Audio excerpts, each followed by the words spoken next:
Welcome back mga kaaldab. Ito na naman po ang inyong lingkod, si Mr. Destiny. At syempre napakaganda naman po ng ating pag-uusapan. Ito yung mga pinakahihintay at inaabangan po ng Aldab Nation. Sabi ko nga po sa inyo, may mga bagay-bagay na umaayon po talaga sa atin ng panahon. Umaayon po talaga kila Mr. Destiny at sa fandom ng Aldab Nation. Pero bago yan, hingi muna tayo ng pasensya mga mamis dahil nga po sa naganap na audio. Di po ba marami pong kumbaga hindi narinig, naintindihan yung mga ina-update natin. Pasensya na po kayo dahil nagkaroon nga po ng problema yung mic po natin. Pero ngayon, okay na po siya mga kaaldab. Kaya sa mga nadismaya, pasensya na po kayo.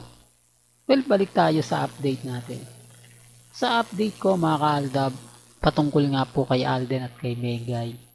Gaya na sinabi ko, naging matapang na at palaban na nga po si Alden Richards. May kita nyo naman po yan. Mababasa nyo yan sa Instagram, sa Twitter at sa Facebook. Lahat po naman kasi mga kaaldab na sinasabi ko, binabalita ko sa inyo, totoong naganap, totoong nangyari.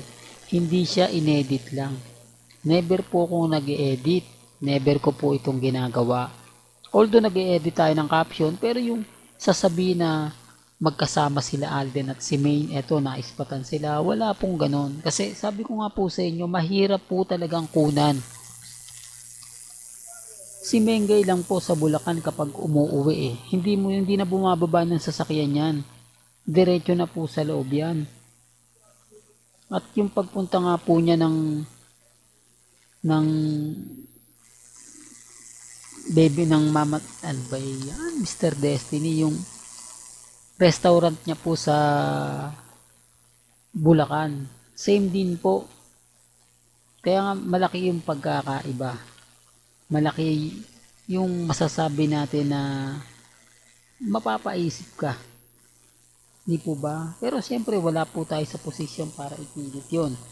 Alam ko, maraming kwento, maraming lumalabas na hindi, dapat nagpapakita ka rin ng ebidensya.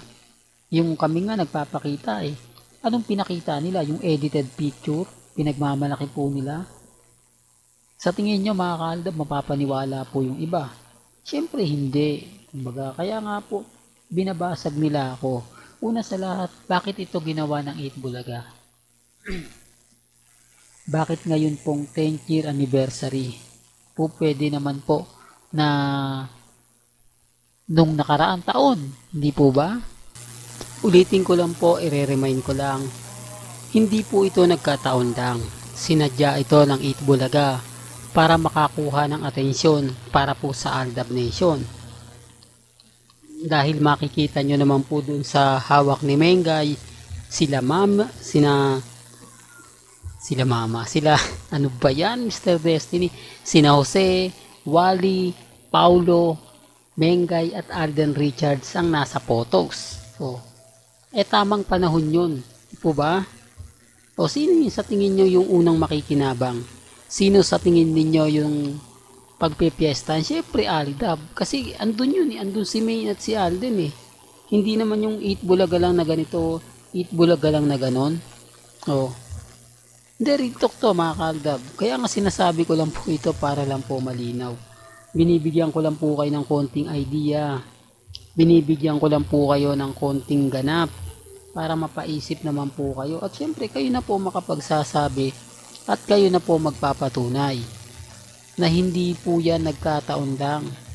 Hindi po yan ganito ganyan. Talagang sinadya po yan nila Alden ng 8 Bulaga para nga po kila Maine Polkerson at Alden Richards.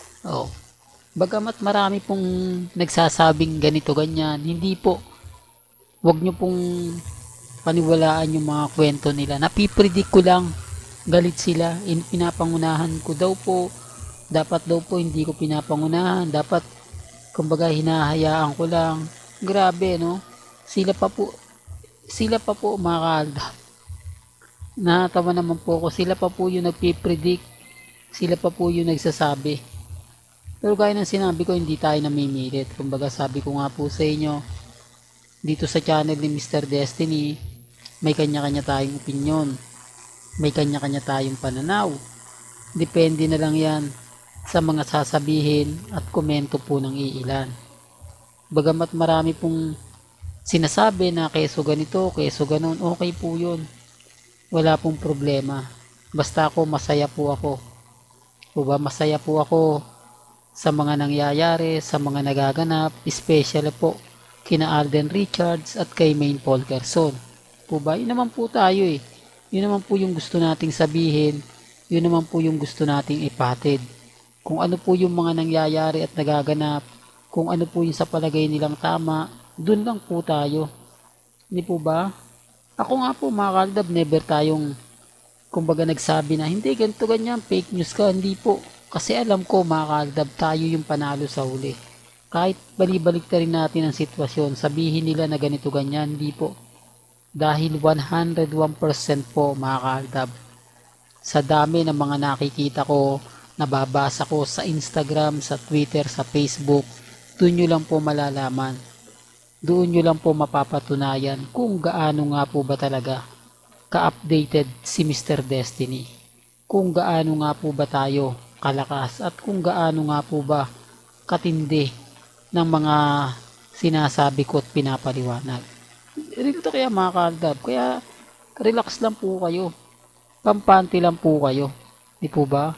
Huwag po kayong basta-basta magpapa-apekto.